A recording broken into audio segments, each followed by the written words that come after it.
Je sais ce que tu es. Le 7 janvier sortira sur les écrans Twilight, film américain qui pourrait bien être le carton de l'année 2009.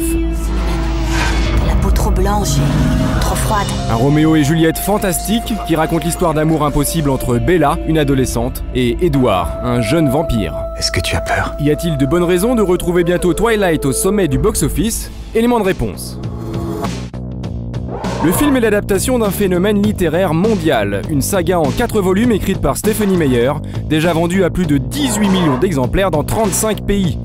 Antoinette Rouvran est responsable marketing chez Hachette, l'éditeur français de la saga. Elle a vécu de l'intérieur ce succès fulgurant. Stephenie Meyer, c'est un vrai phénomène. Elle était encore inconnue il y a 4 ans. Donc elle a lancé sa saga Twilight, donc qui s'appelle en français Fascination. Elle a lancé il y a 4 ans aux États-Unis. Du coup, c'est une star là-bas. Donc dès qu'elle se déplace, c'est des hordes de fans qui hurlent, se casser les oreilles. L'impact est tel que Time Magazine n'hésite pas à comparer Stephenie Meyer à J.K. Rowling, l'auteur de la série des Harry Potter. Et la déferlante Twilight frappe maintenant la France. Là, sur le tome 4, on sent que c'est en train de vraiment démarrer. C'est-à-dire que nous aussi, on a explosé les ventes sur les premiers jours. On a tiré à 100 000 exemplaires, on était en rupture en 2 jours. On l'a Mercredi 22 octobre, sortie française du tome 4.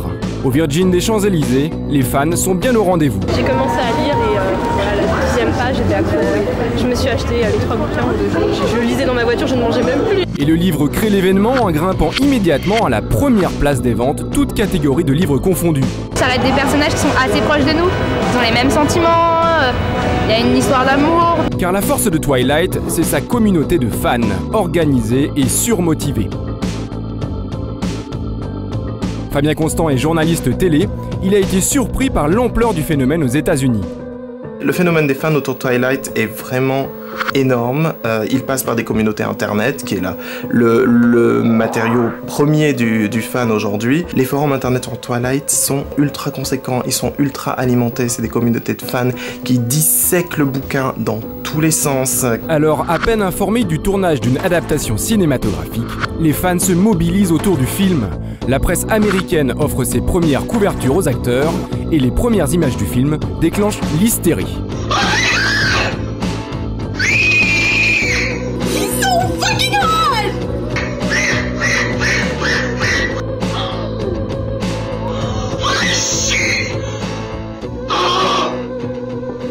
Le bon baromètre pour comprendre l'hystérie du fan autour de Twilight, c'est le Comic-Con.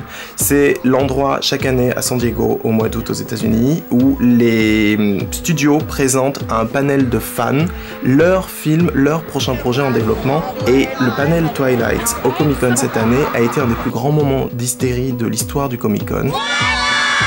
La salle qui est immense du panel était remplie à ras-bord avec des files d'attente depuis la veille de gamins et de gamines qui ne voulaient pas louper les premières images 20 secondes de Twilight. Et à chaque fois qu'un des gamins héros du film ouvre la bouche, personne ne l'entend tellement les cris sont forts et stridents. Le phénomène littéraire se transforme en phénomène cinématographique.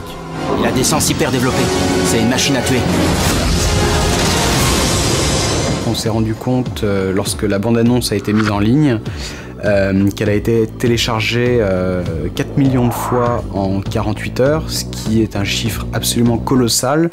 Même le casting, constitué pourtant d'acteurs peu connus, crée l'événement. Au moment où la bande-annonce était mise en ligne, la moitié du top 20 des acteurs les plus consultés sur IMDb étaient trustés par le cast de Twilight. Alors Twilight sera-t-il la surprise de 2009 ? Tout est réuni pour avoir un succès cinématographique de l'envergure dans Harry Potter. Tous les lecteurs du livre n'attendent qu'une chose, c'est de voir le film. Et maintenant on a hâte de voir le film, on a hâte de voir ce que ça donne. Réponse dans les salles, le 7 janvier. Plutôt mourir qu'être loin de toi.